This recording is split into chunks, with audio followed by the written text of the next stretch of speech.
Su silencio fue la respuesta. Sentí la mano de mi esposo apretar la mía bajo la mesa. Su mirada calmada me prometió una sola cosa: todos y cada uno de ellos iban a pagar. ¿Dónde está el collar? La voz de mi esposo, Calisto, cortó el aire cálido y perfumado a pan recién horneado y vino caro del restaurante. Fue como si un trozo de hielo cayera sobre una llama, extinguiéndola al instante.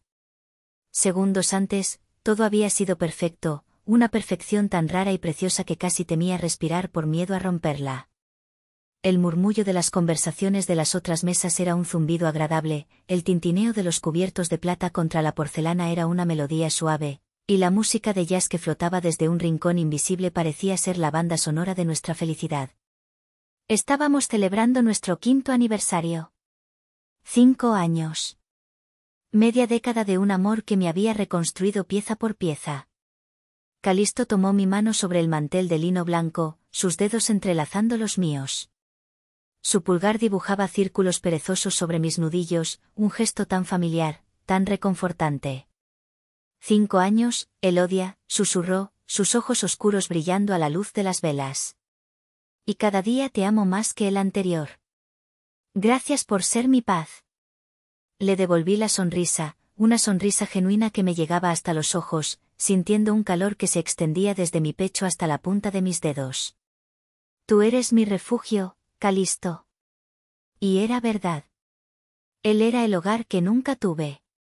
Nuestra burbuja de serenidad se rompió con el sonido de una risa estridente y familiar. Pero miren a quién tenemos aquí. La parejita del año. Giré la cabeza y mi corazón se encogió. Mi familia. Liderados por mi hermana mayor, Jacinta, se acercaban a nuestra mesa con la sutileza de una estampida.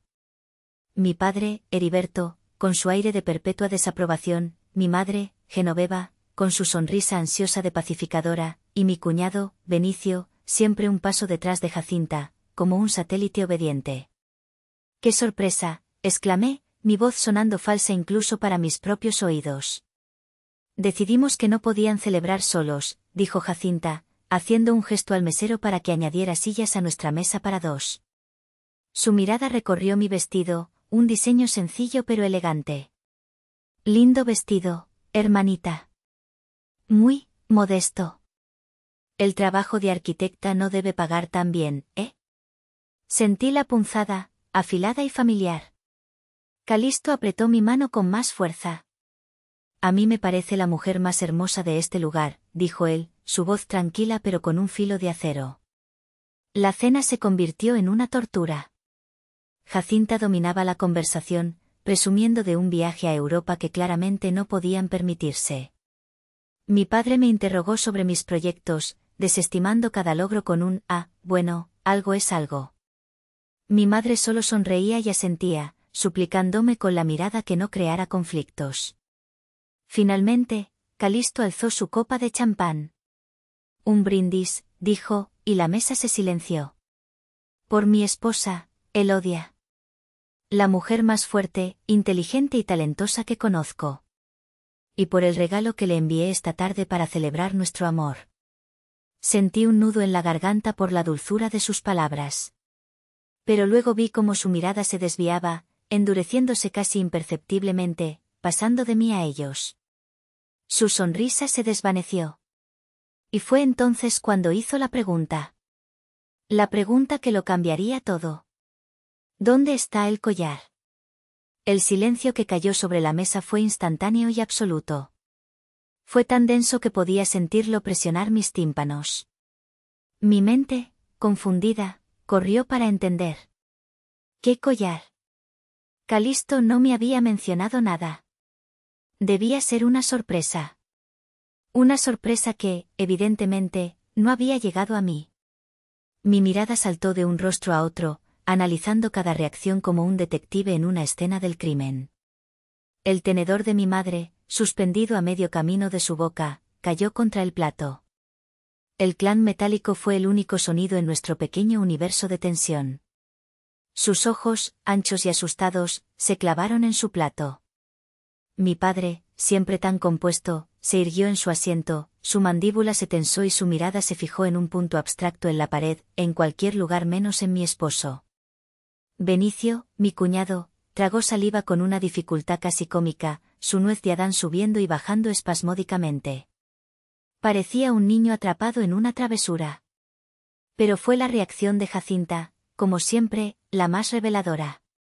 La sonrisa burlona que había adornado su rostro toda la noche se congeló por una fracción de segundo.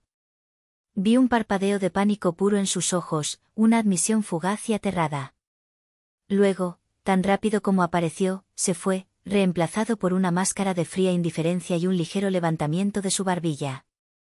Desafío. En ese instante, todas las piezas encajaron en mi cabeza con una claridad dolorosa. La sorpresa de su visita. La necesidad de Jacinta de ser el centro de atención. El regalo que nunca recibí. ¿Qué collar?, pregunté en un susurro, mi propia voz sonando lejana, como si viniera de otra persona. Calisto no me miró. Su atención estaba completamente fija en ellos, sus ojos como dos trozos de obsidiana. Repitió la pregunta, y esta vez, cada sílaba fue un golpe de martillo. ¿Dónde está el collar? Mi madre se llevó una servilleta a los labios, sus hombros temblando. Mi padre carraspeó, abriendo la boca para, sin duda, tejer una red de mentiras y excusas. Pero antes de que pudiera pronunciar una sola palabra, sentí la mano de Calisto encontrar la mía bajo la mesa. Su agarre era firme, un ancla en mi tormenta de confusión y dolor. No fue un gesto de consuelo. Fue una promesa. Una promesa silenciosa de que la función había terminado. De que él no iba a permitir que esta traición, la última y más descarada de todas, fuera barrida bajo la alfombra. Su mirada calmada, fija en ellos como la de un juez a punto de dictar sentencia, me prometió una sola cosa: todos y cada uno de ellos iban a pagar. El viaje de regreso a casa fue un abismo de silencio. El motor del auto era un rugido sordo que no lograba llenar el vacío que se había instalado entre nosotros. Las luces de la Ciudad de México se deslizaban por la ventanilla, una acuarela de neón que se emborronaba a través de las lágrimas que yo no me permitía derramar. Mi cuerpo estaba allí, en el asiento de cuero, pero mi mente estaba a kilómetros de distancia, vagando por los pasillos oscuros de un museo que solo yo podía ver.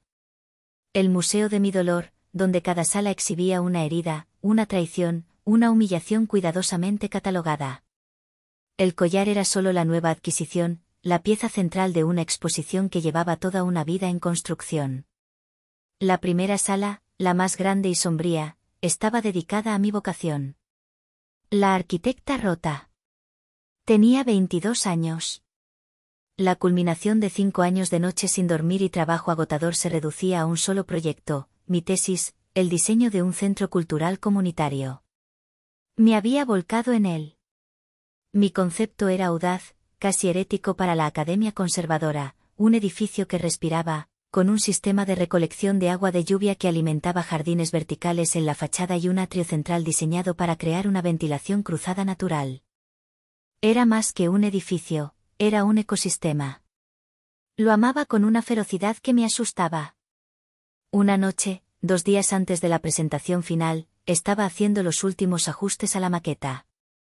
Jacinta entró, se sirvió un vaso de agua y se apoyó en mi mesa de trabajo, observando mi creación. ¿Y esto qué es, Elodia?, dijo, su tono era una mezcla de burla y falso interés. Parece un nido de pájaros gigante.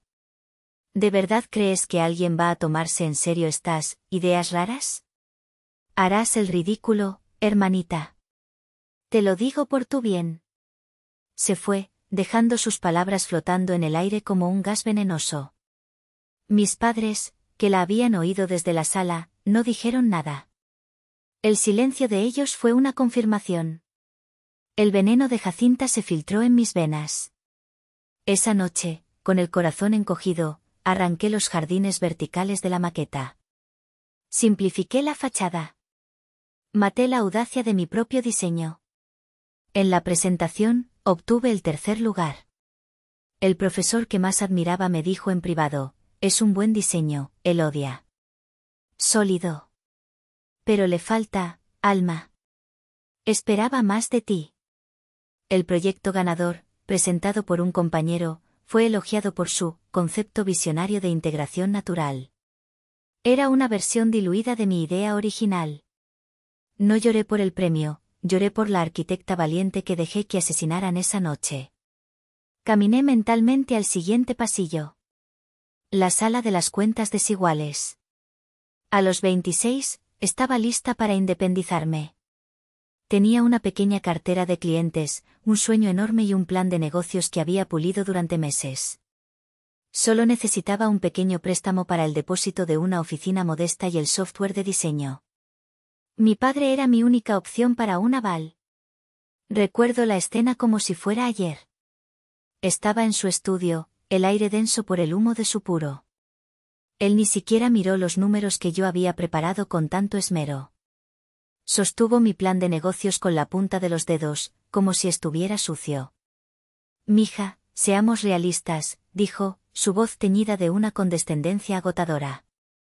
Esto de la arquitectura es un buen pasatiempo mientras encuentras un buen marido. Pero un negocio, es para hombres. No voy a arriesgar mi dinero en un capricho. Me sentí como si me hubiera abofeteado. Un mes después, estábamos en una cena familiar. Benicio, el marido de Jacinta, que siempre estaba metido en algún negocio turbio, confesó con una risa nerviosa que una inversión le había salido mal y le debía una suma considerable a gente peligrosa. La suma era exactamente 10 veces lo que yo había pedido. A la mañana siguiente, escuché a mi padre hablar por teléfono con su banquero, autorizando una transferencia a la cuenta de Benicio para evitar un escándalo y salvar el honor de la familia.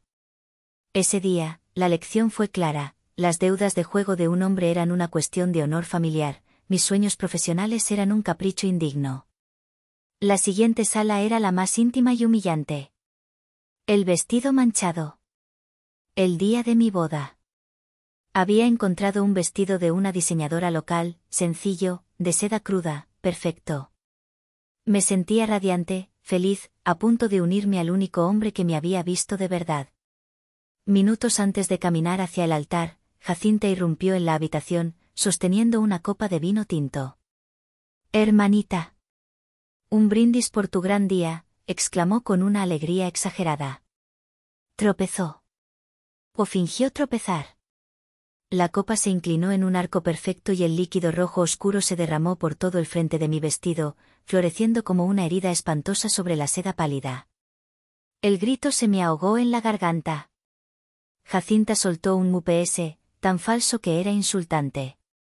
Mi madre, Genoveva, entró en ese momento.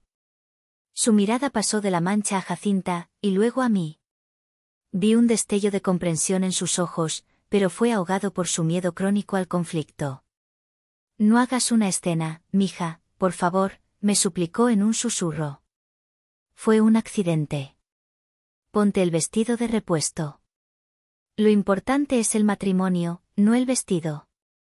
Y así, caminé hacia el altar con un vestido de cóctel blanco que no me quedaba bien, sintiéndome una versión improvisada y manchada de la novia que debía ser, mientras mi hermana me observaba desde la primera fila con una expresión de inocencia perfectamente ensayada. Y había una última sala, una más reciente. El intruso. La primera vez que llevé a Calisto a casa. Mi padre lo examinó de arriba abajo, su mirada deteniéndose en el hecho de que no llevaba un reloj de marca. «¿Así que eres financiero?», preguntó Heriberto, la palabra sonando como un insulto. «¿De qué familia vienes?». Calisto, que se había hecho a sí mismo desde la nada, respondió con calma: «Vengo de una familia que me enseñó el valor del trabajo duro, señor». Mi padre soltó una risita y cambió de tema. Esa noche, escuché a mis padres discutir en la cocina. «No tiene pedigrí, Genoveva. Es un advenedizo. No es suficiente para nuestra Elodia». Nunca se trataba de mí. Se trataba de ellos, de su estatus, de su control. El auto se detuvo en nuestro garaje. El motor se apagó, y el silencio fue reemplazado por el sonido de mis propios sollozos, finalmente liberados. Eran sollozos por la arquitecta, por la emprendedora, por la novia, por la mujer que solo quería ser amada por quienes debían amarla incondicionalmente. Me giré hacia Calisto. No es el collar, ¿verdad? Él negó con la cabeza, sus ojos llenos de una furia fría y controlada. Nunca lo fue. Estoy harta, Calisto, dije, mi voz encontrando una nueva firmeza bajo el dolor. Se acabó. Lo sé, respondió. Para ellos también. Y en sus palabras, no escuché una promesa de consuelo. Escuché el sonido de un interruptor siendo accionado. El sonido del comienzo del fin. Una vez dentro de la fortaleza de nuestro hogar, la dinámica cambió de una manera que me dejó sin aliento. Esperaba una noche de consuelo, de abrazos, de lamer las heridas. En cambio, presencié el despertar de una faceta de mi esposo que solo había vislumbrado en las historias que se contaban sobre él en el mundo financiero. El hombre que me preparaba el café por las mañanas y me leía en la cama por las noches se desvaneció, y en su lugar apareció Calisto, el estratega, el tiburón, que se había ganado su apodo a pulso. Pasó junto a mí, su mano rozó mi espalda en un gesto de reconocimiento, pero no se detuvo. Se dirigió directamente a su estudio, un santuario de madera oscura, cuero y el suave zumbido de la tecnología de punta. Cerró la puerta tras de sí, y el clic del cerrojo sonó como el inicio de una cuenta atrás. Me quedé en la penumbra de la sala, abrazándome a mí misma, sintiéndome como una extraña en mi propia casa, en mi propia vida. El silencio de la casa era una farsa, desde el estudio emanaba una energía palpable, una corriente de poder controlado. La necesidad de entender, de ser parte de lo que fuera que estuviera sucediendo, me venció. Me acerqué a la puerta, sintiéndome tonta e infantil, y pegué la oreja a la madera pulida. La voz de Calisto era irreconocible. No era el tono cálido y resonante que yo conocía. Era un instrumento de precisión, frío, desprovisto de emoción y absolutamente letal. No, Quintana, no quiero una evaluación de riesgos. Quiero una ejecución. A primera hora de la mañana, dijo. Hubo una pausa, y pude imaginar a la persona al otro lado del teléfono, probablemente uno de sus abogados de mayor confianza, tratando de procesar la orden. Acelera la adquisición de toda la cartera de deuda de Industrias Heriberto. Toda. Quiero el control total de sus líneas de crédito y sus activos pignorados para el viernes al mediodía. Escuchó un momento más, y su respuesta fue cortante. No me importa su última oferta de reestructuración. Es irrelevante. Están en quiebra y aún no lo saben. Su arrogancia es su única moneda, y acaba de devaluarse. Cómpralo todo. Y Quintana, hazlo de forma hostil. Me aparté de la puerta como si la madera quemara. Hostil. La palabra resonó en mi cabeza. Esto no era un negocio, no era una estrategia. Era una aniquilación.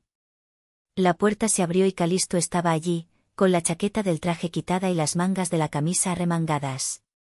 No parecía sorprendido de verme allí. Su rostro, que antes era una máscara de furia controlada, se había suavizado al verme. ¿Qué estás haciendo, Calisto?, pregunté, mi voz apenas un hilo. ¿Qué significa, hostil? Me hizo un gesto para que entrara. El estudio, normalmente mi lugar favorito de la casa por su olor a libros y cuero, ahora se sentía como un cuarto de guerra. Se sentó detrás de su imponente escritorio, no como mi esposo, sino como el CEO de su imperio. Significa que se acabaron los buenos modales, Elodia, dijo, su voz recuperando algo de su calidez, pero no toda. Tu familia acaba de cometer el error de su vida. Creyeron que podían herirte y que yo me quedaría de brazos cruzados. Creyeron que su apellido, su supuesta posición, los protegía. Pero, la empresa de mi padre, es todo lo que tiene.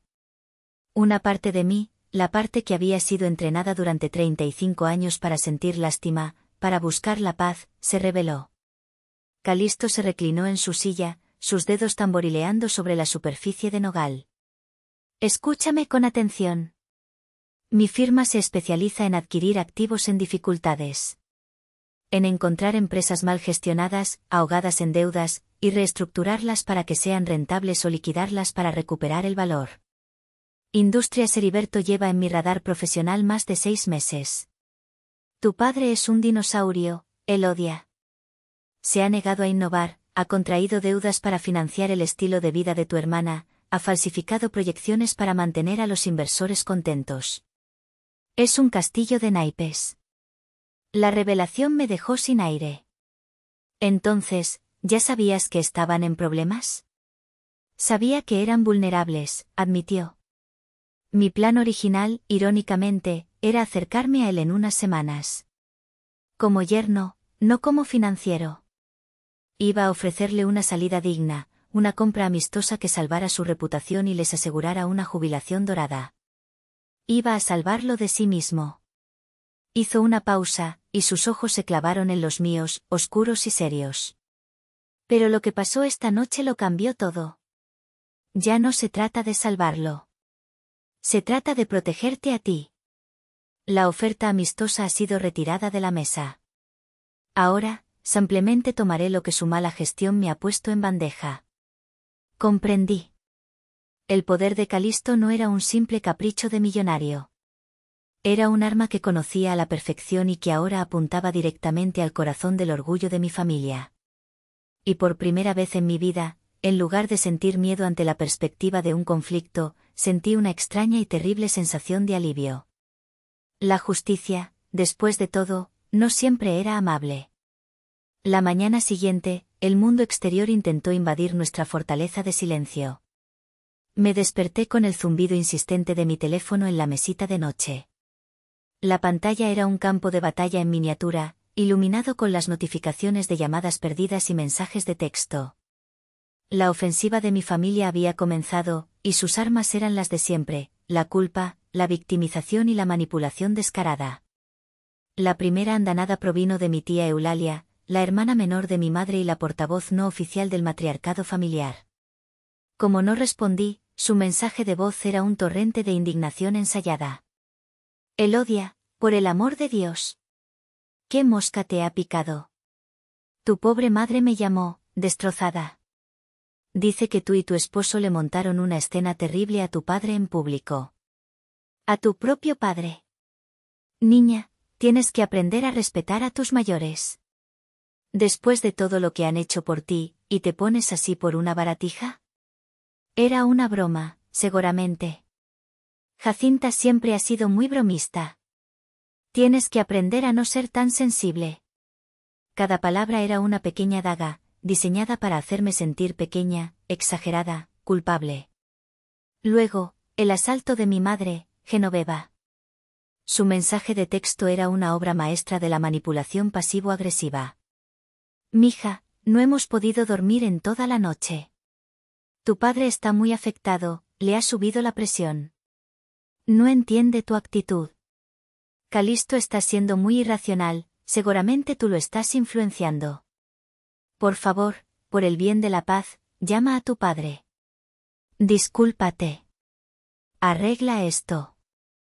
Una familia es lo más importante que hay, no podemos romperla por un objeto material. La cobardía en sus palabras era tan espesa que casi podía tocarla. Me pedía a mí, la víctima, que me disculpara con mis verdugos para mantener su ilusión de paz. Pero la joya de la corona fue el mensaje de Jacinta. Era corto, afilado y cruel, como un trozo de vidrio roto. Deja de hacerte la víctima. Siempre ha sido tu papel favorito.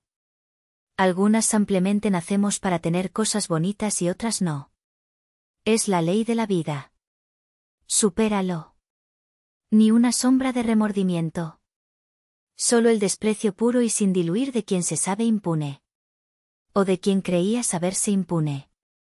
Calisto salió del baño, ya vestido con un traje gris marengo que irradiaba poder. Me vio con el teléfono en la mano, mi rostro seguramente un poema. Se acercó, me lo quitó con una suavidad que contrastaba con la dureza de su mirada, y leyó los mensajes. Su mandíbula se tensó. No respondas, dijo, su voz era un murmullo grave. No te enredes en su juego de lodo. No les des munición. Hoy, su única arma son las palabras. Pronto, ni siquiera tendrán eso. Con un movimiento decidido, apagó mi teléfono y lo dejó en el cajón de la mesita de noche. El silencio se sintió como una liberación. La primera grieta en su falso imperio apareció esa misma tarde. Estábamos almorzando en la cocina, un almuerzo tardío y tranquilo, cuando sonó el teléfono de Calisto. Vio el identificador de llamadas, Benicio Cuñado, y una sonrisa gélida, casi imperceptible, curvó sus labios. Deslizó el dedo por la pantalla y activó el altavoz. La voz al otro lado era un chillido de pánico. Calisto.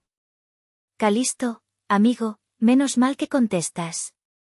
Necesito tu ayuda, es una emergencia. No sé qué demonios pasa. El banco ha congelado todas mis cuentas personales. Todas. Fui a pagar la colegiatura de los niños y la tarjeta fue rechazada. Y eso no es lo peor. La tarjeta corporativa de Industrias Heriberto fue rechazada en la gasolinera. Heriberto está echando humo por las orejas, dice que el banco no le da acceso a ninguna de sus líneas de crédito. ¿Tú sabes algo de esto? Con tus contactos, seguro que puedes arreglarlo. Calisto masticó un trozo de ensalada con una calma exasperante. Vaya, qué situación tan desafortunada, Benicio, dijo, su tono era pura seda envenenada. Los mercados financieros son un ecosistema delicado. A veces, las instituciones reevalúan sus carteras de riesgo. Especialmente con empresas que presentan, digamos, ciertas irregularidades en su gestión. ¿Irregularidades? ¿De qué hablas? Esto es un desastre. Heriberto me va a matar. Jacinta me va a matar. Por favor, Calisto, haz una llamada, suplicó, su voz rompiéndose. Me temo que mis llamadas no servirían de nada en este caso, respondió Calisto. Mi consejo es que hables directamente con tus nuevos acreedores principales. Son ellos quienes ahora dictan las reglas del juego. Tal vez ellos puedan explicarte mejor la situación. Hubo un silencio cargado de confusión al otro lado de la línea. ¿Nuevos acreedores? ¿Qué nuevos acreedores? ¿Quiénes son? Calisto me miró, sus ojos brillando con una luz oscura y triunfante. Hizo una pausa, saboreando el momento. Y entonces, con una precisión quirúrgica, asestó el golpe final. Oh, espera, dijo, su tono ahora desprovisto de toda cordialidad, afilado como el borde de un bisturí. Soy yo. Se oyó un sonido gutural, un jadeo ahogado, seguido por el pitido de la llamada cortada. Calisto colgó. El silencio en la cocina era absoluto. La primera pieza del dominó no solo había caído, había provocado un estruendo que apenas comenzaba a resonar. Y yo, por primera vez, no sentí lástima. Sentí el frío y duro embrión de la justicia. Las semanas que siguieron fueron un estudio en silencio y pánico controlado. Mi familia, cortada de sus fuentes financieras habituales, entró en un modo de supervivencia que nunca les había visto. Las llamadas y los mensajes cesaron, reemplazados por un vacío que era, en sí mismo, una admisión de su impotencia. Imagino que cada día era una nueva batalla perdida, una nueva puerta cerrada en sus narices, mientras Calisto, desde la sombra, apretaba metódicamente el nudo corredizo financiero alrededor de ellos. Aproveché esa tregua para sanar. Me sumergí en mi trabajo con una nueva ferocidad, una confianza que no sabía que poseía. La arquitecta audaz que habían intentado asesinar años atrás estaba despertando. Comencé a rediseñar un viejo proyecto, el Centro Cultural Comunitario, pero esta vez, sin miedo. Con más curvas, más audaz, más vivo que nunca. Una noche, a principios de otoño, Calisto llegó a casa con un sobre grueso y elegante. Lo dejó sobre la mesa de centro. Eran 2 invitaciones para la gala anual de beneficencia de la Fundación Valente. Era el evento. El epicentro de la vida social y empresarial de la ciudad. Un lugar donde los acuerdos se cerraban con un apretón de manos y las reputaciones se construían o destruían con un simple rumor.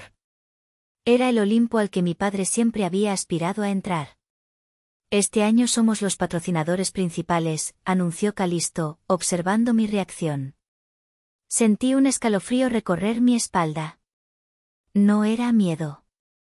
Era anticipación. ¿Vamos a ir?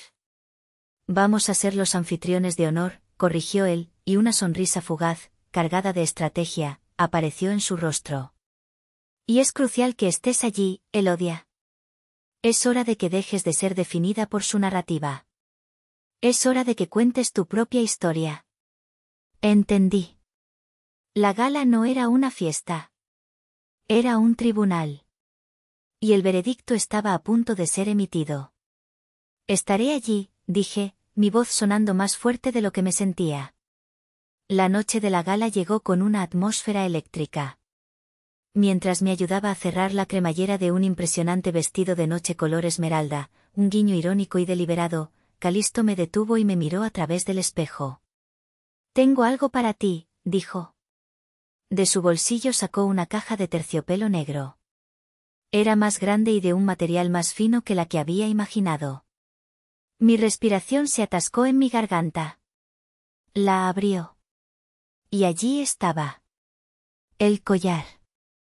Una cascada de esmeraldas colombianas, del verde más profundo que jamás había visto, rodeadas por un río de diamantes que captaban la luz y la multiplicaban hasta el infinito. Era una obra de arte. Era un arma. ¿Cómo?, susurré, mis dedos apenas atreviéndose a rozar las piedras frías. Tengo buenos investigadores y recursos ilimitados cuando se trata de ti, dijo simplemente. Tu hermana no es una mente criminal, Elodia. Es predecible. Lo vendió en una casa de empeño en las afueras, un lugar que pensó que nadie encontraría, por una 10ª parte de su valor. Necesitaba dinero en efectivo para cubrir las últimas estupideces de Benicio. La sordidez de su acto, la desesperación vulgar detrás de su fachada de glamour, me revolvió el estómago. Retrocedí un paso, apartándome del espejo, del collar. No puedo usarlo, Calisto. ¿Me recuerda? Lo sé, me interrumpió, su voz suave pero firme. Tomó el collar y se acercó. Te recuerda su traición. Te recuerda el dolor. Y es exactamente por eso que debes usarlo. Se paró detrás de mí, y sentí el peso frío y sustancial del collar sobre mi piel mientras lo abrochaba. Era pesado, real. Esta noche, esto no es una joya que te regalé. Es una armadura que te ganaste. Es un símbolo de tu resistencia. Cada vez que sientas su peso, recuerda que la verdad es más pesada y más duradera que cualquier mentira. Y esta noche, tu verdad va a brillar más fuerte que todos estos diamantes juntos. ¿Entendido? Me miré en el espejo. El collar era deslumbrante, sí, pero lo que me sorprendió fue la mujer que lo llevaba. Mis ojos ya no albergaban esa sombra de duda. Había una nueva luz en ellos, una resolución forjada en el fuego de la traición y templada por el amor incondicional. Calisto tenía razón. No era un recordatorio de su poder sobre mí. Era un testimonio del mío. El gran salón del club de industriales era un espectáculo de poder y opulencia. Candelabros de cristal, tan grandes como autos pequeños, colgaban de un techo artesonado, bañando a la élite de México en una luz cálida y dorada. El aire vibraba con el murmullo de conversaciones discretas, el tintineo de copas de cristal y el suave rasgueo de un cuarteto de cuerdas. Por primera vez en mi vida, al entrar en un lugar así del brazo de Calisto, no me sentí como una niña jugando a disfrazarse. Me sentí como si perteneciera allí. El collar en mi cuello no era un disfraz, era mi piel. Como anfitriones de honor, nos posicionamos cerca de la entrada para recibir a los invitados. Nombres que solo había leído en las páginas de finanzas de los periódicos se materializaban frente a nosotros. Y entonces llegó él. El señor Valente. Un hombre de unos 70 años, con el cabello blanco impecable y unos ojos azules que parecían haberlo visto todo. Su reputación de integridad y astucia era legendaria. Era el árbitro no oficial del éxito y el fracaso en su mundo.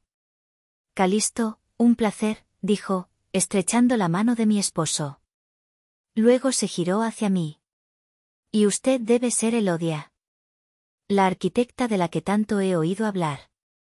Me tendió la mano, y su mirada se posó por un instante en mi collar. Una pieza verdaderamente exquisita, señora, comentó con una sonrisa genuina. Su esposo tiene un gusto impecable. Más que eso, señor Valente, respondí, sosteniendo su mirada. Tiene un inquebrantable sentido de la justicia. Él arqueó una ceja, intrigado, y luego se alejó con un asentimiento. La semilla estaba plantada. Y entonces, los vi. Mi familia. Habían logrado entrar, seguramente llamando a cada favor olvidado y humillándose ante cada contacto menor que tenían. Estaban agrupados cerca de una de las barras de bebidas, un islote de desesperación en un océano de confianza. Jacinta llevaba un vestido rojo chillón, un grito de atención en una sala donde la elegancia susurraba. Su maquillaje era una máscara de desafío, pero no podía ocultar las ojeras de estrés bajo sus ojos. Mi padre parecía más viejo, más encorvado. Mi madre se aferraba a su brazo como si temiera ser arrastrada por la corriente. Nos vieron. Y en lugar de mantener la distancia, de intentar salvar el último jirón de su dignidad, hicieron lo que siempre hacían, decidieron que la mejor defensa era un ataque. Cruzaron el salón, sus movimientos rígidos y antinaturales, atrayendo miradas curiosas a su paso. Elodia, dijo mi padre cuando llegaron frente a nosotros, su voz era un siseo bajo y furioso. Necesitamos hablar. A solas. Lo que tu esposo, este hombre, está haciendo, es criminal. Lo único criminal aquí, Heriberto, es la forma en que has gestionado tu empresa y tu familia, intervino Calisto, su voz era un muro de hielo. Fue entonces cuando Jacinta vio el collar. La vi seguir la mirada de una mujer que pasaba y que admiraba la joya. Sus ojos se abrieron como platos, una mezcla de shock, incredulidad y una furia tan pura que fue casi tangible. Su rostro, ya pálido por el estrés, perdió todo color. Toda su fachada, toda su estudiada sofisticación, se desmoronó en un instante. ¿De dónde sacaste eso?, siseó, su voz temblando, olvidando dónde estaba, quién estaba mirando. Antes de que yo pudiera responder, la desesperación, la humillación de las últimas semanas, la visión de mí usando la joya que ella había vendido por una miseria para cubrir las deudas de su marido inútil, todo convergió en un punto de quiebre. Perdió el control total y absoluto. Apuntándome con un dedo tembloroso, su manicura roja como una gota de sangre, gritó. Su voz, estridente y fea, cortó el murmullo del salón como un cuchillo. Ladrona. Ese collar es mío. El silencio fue instantáneo y total. El cuarteto de cuerdas se detuvo a mitad de una nota. Cientos de conversaciones se extinguieron. Cientos de pares de ojos se clavaron en nosotros. Pude ver al señor Valente, a unos metros de distancia, observando la escena con una expresión de profundo disgusto. Era el fin. La implosión final y pública del apellido Heriberto. Vi a Benicio tratar de sujetar a Jacinta por el brazo, murmurando, Jacinta, por favor, no, pero ella se zafó, su rostro contorsionado en una mueca de odio puro. Mi madre cerró los ojos, como si deseara volverse invisible. Mi padre parecía haberse convertido en piedra. Pero yo no sentí pánico. Sentí una liberación. La armadura había resistido el golpe. La miré directamente a los ojos, que ardían con la locura de un animal acorralado. Y con una voz clara, firme y resonante, una voz que nunca supe que tenía, pronuncié su sentencia. Nunca fue tuyo, Jacinta, dije, cada palabra era un veredicto. Tú no aprecias las cosas hermosas. Solo sabes cómo tomarlas, cómo mancharlas y cómo destruirlas. La acusación de Jacinta, seguida por mi fría refutación, quedó suspendida en el aire del salón, tan tangible como el humo de un incendio. El silencio era un personaje más en la escena, un juez mudo que observaba a mi familia desmoronarse bajo el peso de su propia vergüenza. El rostro de Jacinta se había transformado, pasando de la furia a la realización atónita de lo que acababa de hacer. Había detonado una bomba en su propio barco, frente a la única audiencia cuya opinión mi padre valoraba por encima de todo. Fue en ese preciso momento, aprovechando el clímax de la tensión, que Calisto ejecutó su movimiento final. Me dio un ligero y tranquilizador apretón en el brazo, un gesto que decía, ahora me toca a mí, y se separó de mi lado. Con una calma que contrastaba violentamente con el caos que nos rodeaba, caminó con paso decidido hacia el escenario. Los organizadores del evento, ansiosos por desviar la atención del escándalo, le cedieron el podio de inmediato.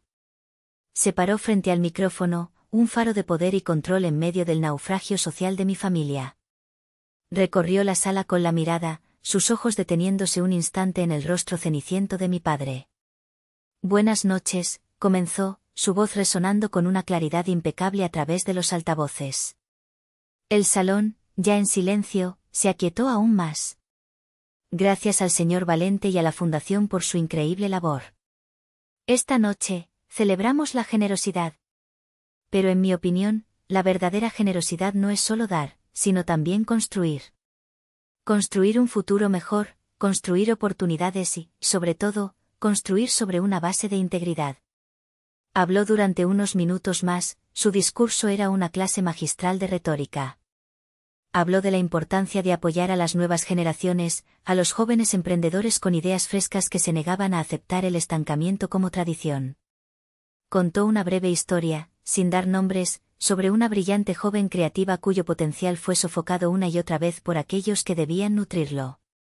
Mientras hablaba, sentí que contaba mi historia, y vi en los ojos de algunos de los asistentes que ellos también entendían la parábola. Es por eso, continuó Calisto, su tono cambiando, volviéndose más incisivo, que mi firma se enorgullece en anunciar esta noche la creación de una nueva fundación, el cimiento del futuro.